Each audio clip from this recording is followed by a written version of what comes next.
요한복음 21장 15절에서 17절까지 말씀이 되겠습니다. 요한복음 21장 15절에서 17절까지 말씀입니다. 찾으신 줄 알고 제가 봉독해 드리겠습니다.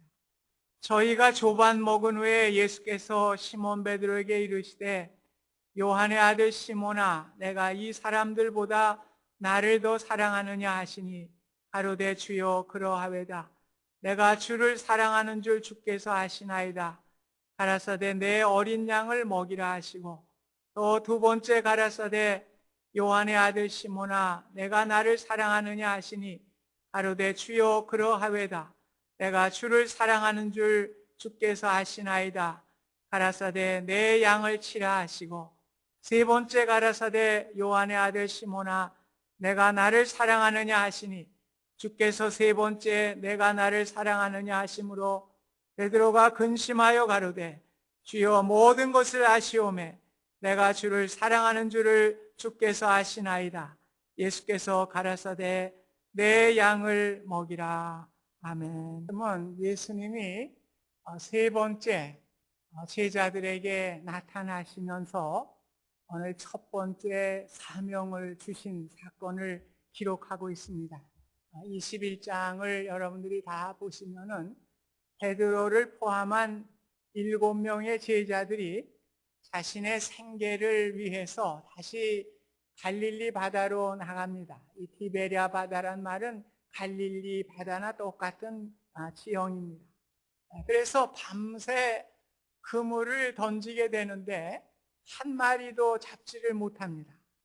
근데 예수님이 찾아오셔서 그물을 오른쪽에 던져라. 그럴 때 순종하고 던질 때에 그물이 찢어질 정도로 많은 고기를 잡게 되는 기적이 나타나게 됩니다. 그리고서 예수님은 육지에서 불을 피워 놓으시고 떡과 생선을 구워 놓으시고 이제 육지에 도착한 제자들에게 그 음식을 통해서 아침 식사를 함께 나누게 되는 일이 일어나게 됩니다.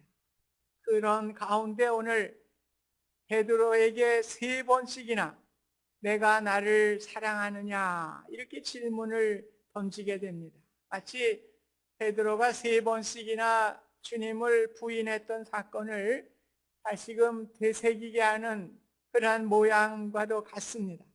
오늘 본문의 특이한 점은 베드로라는 이름을 부르지 아니하시고 요한의 아들 시몬아, 이 시몬이라는 이름을 불러주고 있습니다. 시몬은 베드로라고 하는 이름을 얻기 전의 이름이죠. 그래서 예수님께서 시몬이 주는 그리스도시요 살아계신 하나님의 아들이십니다.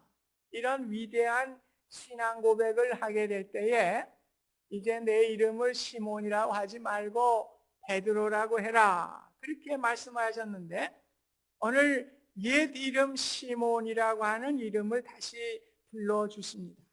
왜 그럴까요? 오늘 베드로는 그 신앙의 고백 위에 교회를 세우리라고 했는데 지금 베드로의 신앙이 다 떨어졌습니다. 십자가를 질 때 세 번씩이나 예수님을 부인한 사람이었고 부활하신 주님을 만나 뵈고도 이제 자기의 생계를 위해서 티베리아 바닷가에서 고기를 잡는 이러한 신앙이 바닥이 난 상태. 그래서 베드로란 이름을 부르지 아니하시고 시몬이라고 하는 이름을 부르셨다고 저는 생각을 합니다. 구약에서도 이러한 일이 있죠. 야곱이라고 하는 사람입니다. 32장에 보면 야곱이 형 에서를 만나기 전에 이제 그 약복강에서 하나님과 씨름을 하죠. 그래서 씨름을 해서 이겨요. 그래 하나님께서 그 이름을 내 이름을 이제는 야곱이라 하지 말고 이스라엘이라고 해라. 그렇게 이름을 지어주었는데 그는 신앙이 또 떨어집니다. 그래서 베델로 가서 하나님께 제단을 쌓겠다고 약속을 했었어요. 갓단 아람 외삼촌 집에 갈 때 들녘에서 잠을 자게 될 때에 거기에 사닥다리로 천사가 오르락 내리락 하면서 이제 내가 이 땅으로 무사히 돌아오게 하겠다. 그랬을 때 야곱이 뭐라 그럽니까? 여기에 제가 제단을 쌓고 다시 이곳에 제단을 쌓겠다고 약속을 했어요. 그런데 베델로 올라가질 않습니다. 세겜이라고 하는 땅에 머물게 됩니다. 세겜은 풍부한 땅입니다. 살기 좋은 곳입니다. 베델은 척박한 땅이고 환경이 좋지 않은 곳이었습니다. 그래서 야곱이 이스라엘이라고 하는 이름을 얻었지만은 그 이름값을 하지 못하고 옛 야곱의 모습으로 약삭빠르게 세겜 땅에 머물게 됩니다. 그때 그 집안에 우환이 생기게 되죠. 딸 디나가 세겜 추장의 아들에게 강간을 당하게 되고 어려움을 당할 때에 이제 결혼을 해달라고 졸라대죠. 세겜의 추장의 아들이. 그럴 때 뭐라 그럽니까? 너희들이 할례를 받으면 결혼을 하겠다. 그렇게 했어요. 그래서 세겜 사람들이, 남자들이 다 할례를 받아서 지금 고통 중에 있는 겁니다. 생각해 보세요.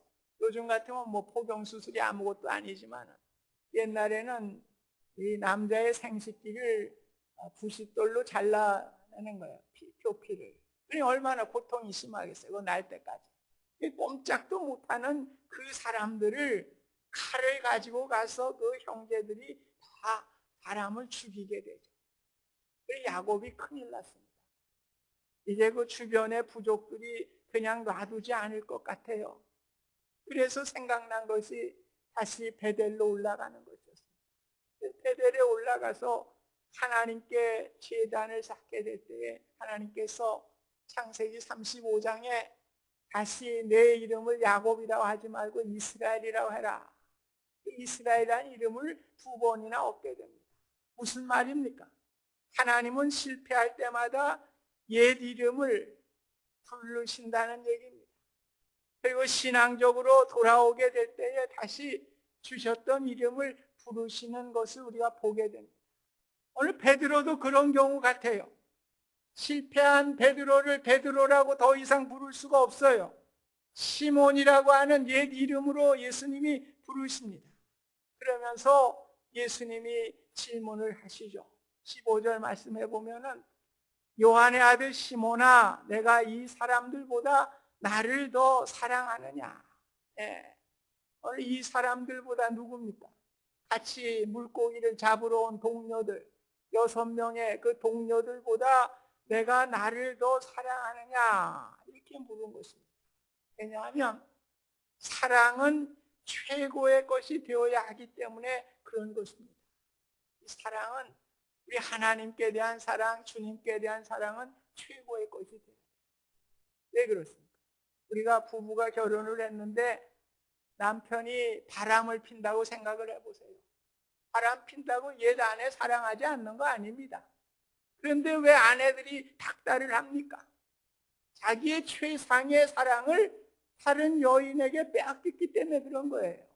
그 최고의 사랑을 받아야 되는데 그 최고의 사랑을 다른 여인에게 빼앗겨 버리니까 닥달을 하게 되는 것입니다. 오늘 우리 하나님은 최상의 사랑을 요구하십니다. 그래서 아브라함에게도 이러한 테스트를 한 거예요. 100세에 얻은 이삭을 나에게 바치라 하는 것은 네가 나에게 최상의 사랑을 하고 있는지 그거 테스트한 겁니다. 근데 아브라함은 그 테스트에 성공했어요. 그 아들을 하나님께 바치려고 할 때에 하나님이 그 사랑을 아시고 이제 내가 나를 경외하는 줄 이제야 내가 알았다. 그러면서 수풀에 걸린 양으로 대신 제사를 드리게 하셨던 것입니다. 여기서 우리는 주님의 사역을 위해서는 주님을 사랑하는 자가 되어야 한다고 하는 사실을 우리에게 깨닫게 해줍니다. 주님의 사역은 주님을 우선적으로 사랑하는 자만이 그 사명을 감당할 수가 있어요. 우리가 아내가 예뻐 보이면은, 사랑스러우면은 처갓집에 말뚝 보고도 절한다는 이야기가 있습니다. 뭐 사랑하니까 처갓집 거는 다 좋은 거예요.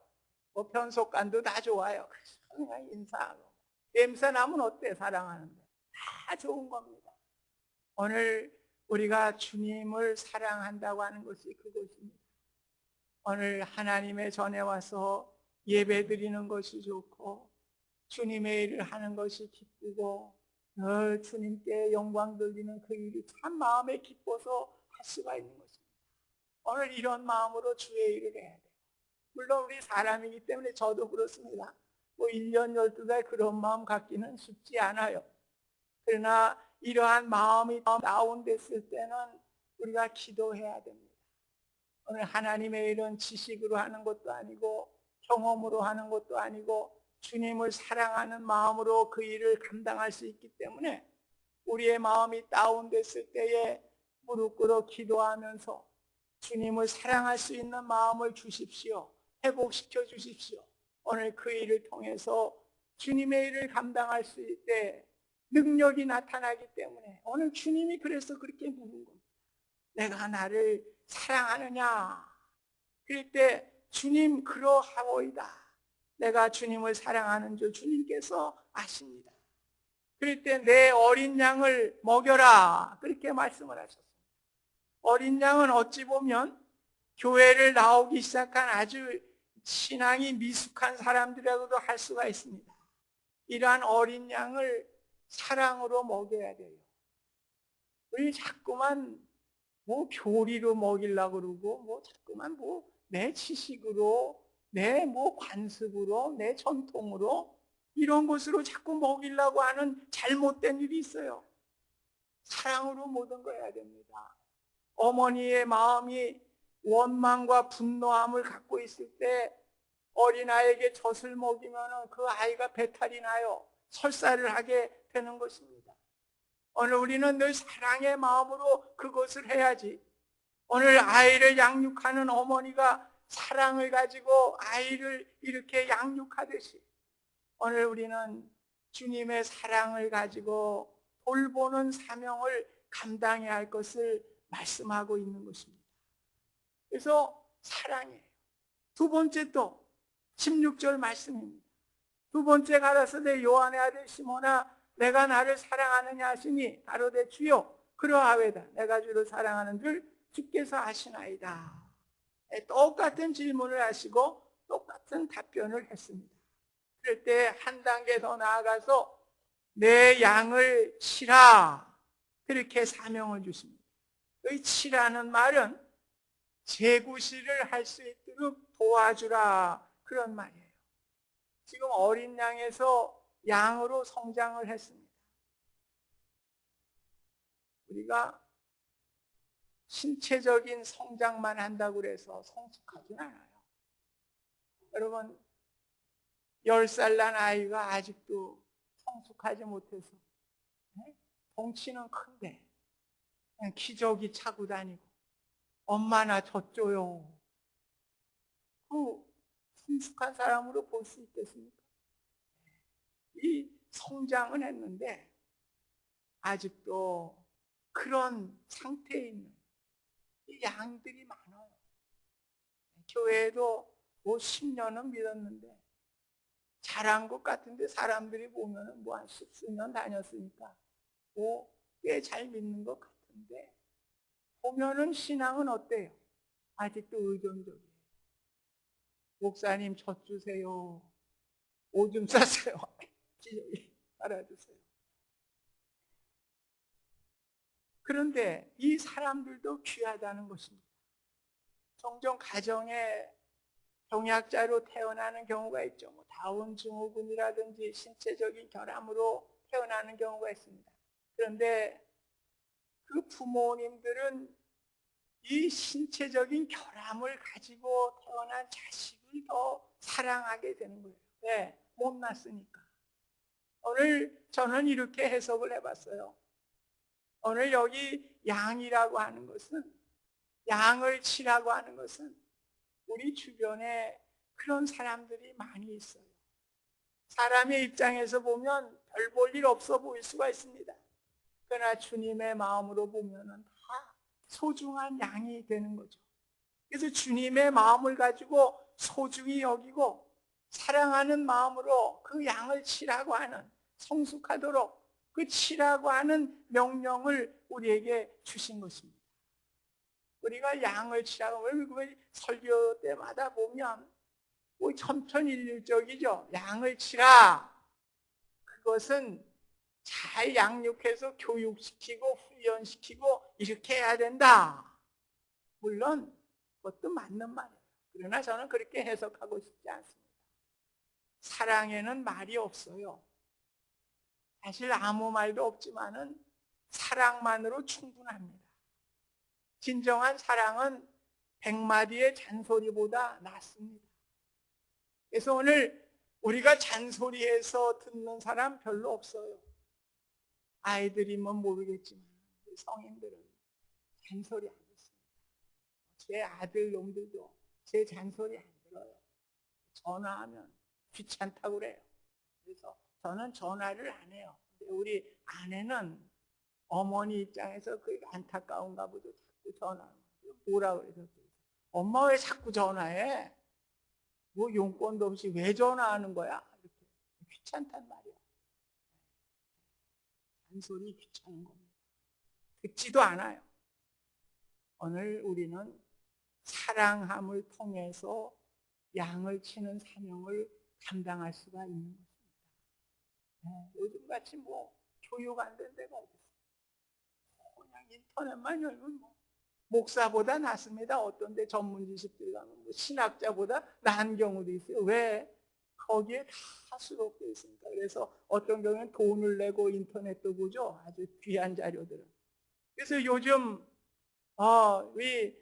그 지식인들, 요즘 현자라고 하는 사람들이 뭐라 그럽니까? 요즘에는 이제 지식의 시대가 끝났다고 해요. 옛날에는 많이 알아서 지식으로 해결했는데 지식의 시대는 끝났다. 왜냐하면 인터넷 들어가면 각 분야별로 안 나오는 지식이 없어요. 그래서 이제는 뭘 가져야 되느냐? 지혜가 있어야 된다는 거예요. 지혜가. 지혜를 가지고 모든 지식들을 통합할 수 있는, 그것을 정리할 수 있는 지혜가 필요한데, 오늘 지혜는 어디서 옵니까? 하나님을 경외하는 것이 지혜의 근본입니다. 오늘 하나님을 경외하는, 말씀을 읽는 성경 가운데서 우리가 이 시대에는 앞으로 가장 현명하고 가장 위대한 일을 감당할 수 있다. 제 얘기가 아닙니다. 요즘 미래를 예견하는 그러한 사람들의 이야기입니다. 그래서 오늘 우리는 교육적으로 하려고 그러지 마세요. 저는 뭐 우리 목사님들 양을 치라 그러면 다 그렇게 얘기를 하는데 저는 여기서 말씀하는 건 아니에요.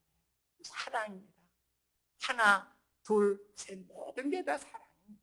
사랑으로 우리가 할 때 그 사람들이 어떻게 된다는 겁니다. 그 사랑을 보고 감동해서 그 사람도 성숙한 단계로 이르게 되니까 사랑하라. 사랑하라. 그리고 세 번째 질문과 답변입니다. 똑같은 질문을 하셨지만은 이제 주님은 내 양을 먹이라. 그렇게 사명을 주십니다. 내가 나를 사랑하느냐 물으면서 내 양을 먹이라. 내 양을 치라. 내 양을 먹이라. 내 어린 양을 먹이라. 이게 다 구체적인 사명을 주신 것입니다. 무슨 말입니까? 사랑은 쳐다보는 것으로 끝나는 것이 아니에요.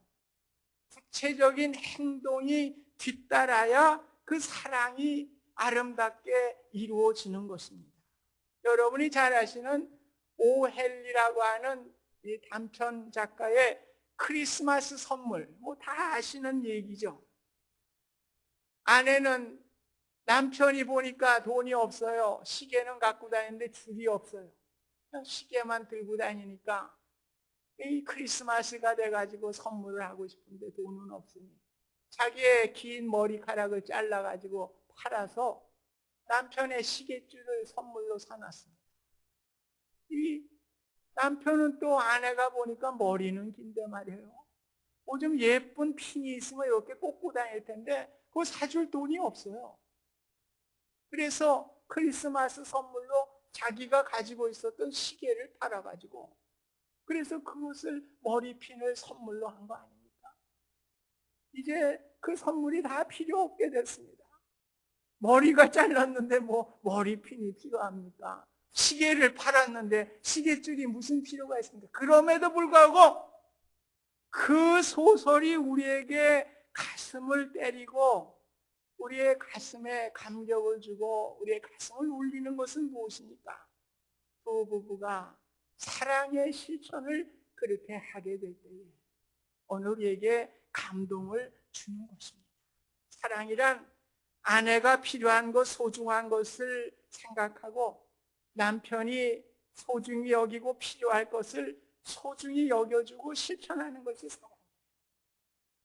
오늘 주님이 십자가에 죽으신 이유가 어디에 있습니까?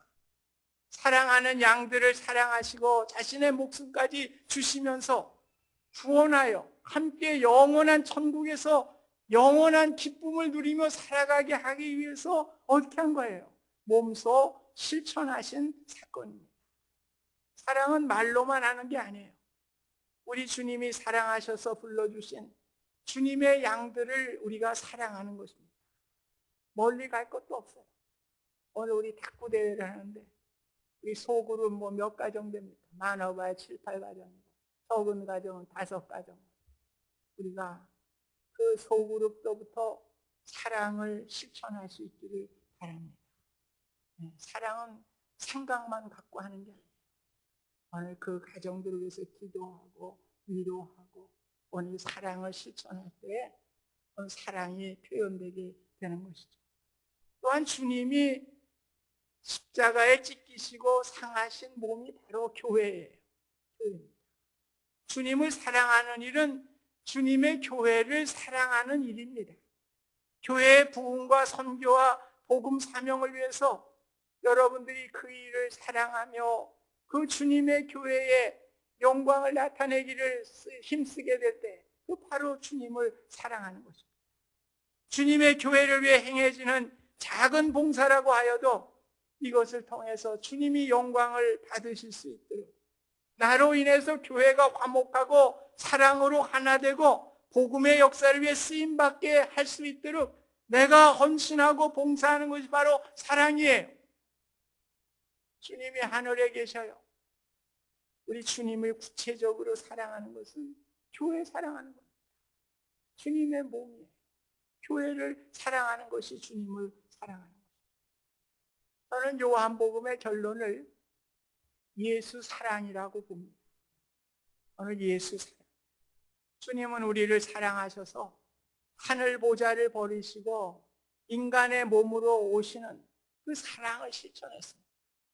이제 우리를 구원하시기 위해서 인간의 최고의 모욕이고 최고의 고통의 자리인 십자가에 못 박히셔서 피를 흘리심을 통해서 우리에게 구체적인 사랑을 표현해 주셨어요.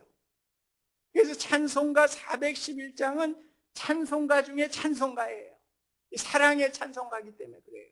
1절 우리 함께 같이 부르시기 바랍니다. 예수 사랑하심은 거룩하신 말일세 우리들은 약하나 예수 권세 많도다. 날 사랑하시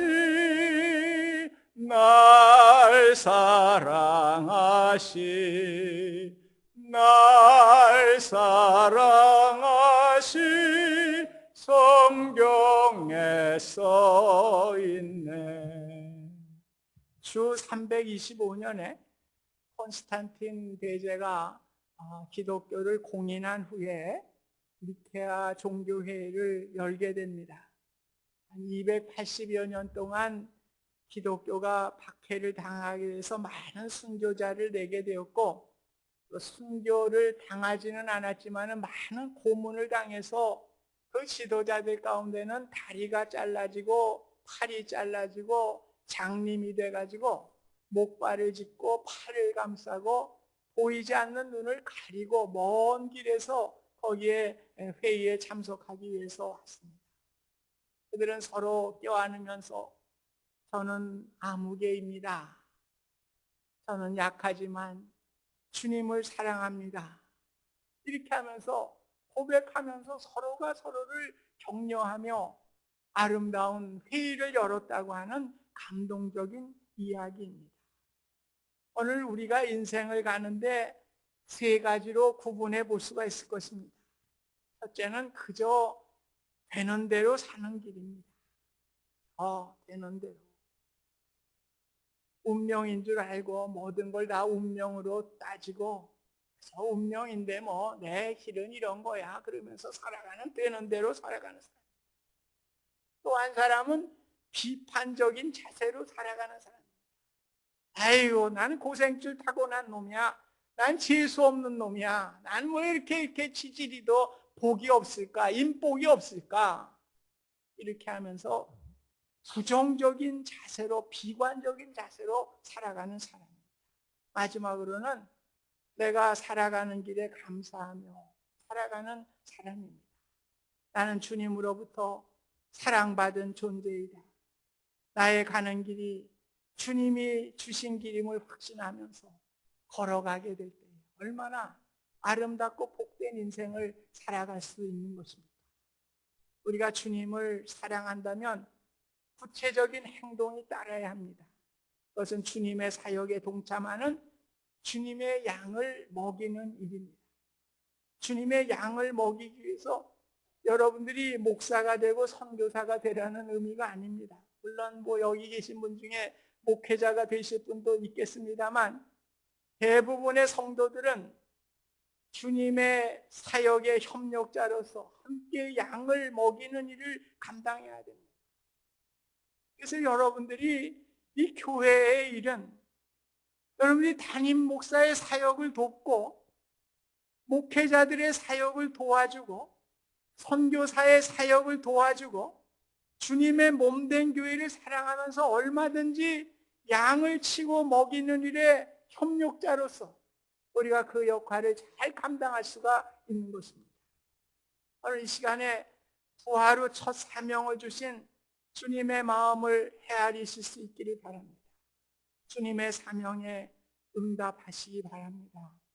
아름답고 귀한 인생을 우리에게 주셨는데 오늘 주님을 사랑하시고 오늘 주님의 사랑은 말로나 생각이 아니라 구체적으로 우리의 성도들을 사랑하시고 우리 몸된 교회를 사랑하시면서 주님의 귀한 사역에 동참하는 우리 모두가 되실 수 있기를 주님의 이름으로 축원드립니다.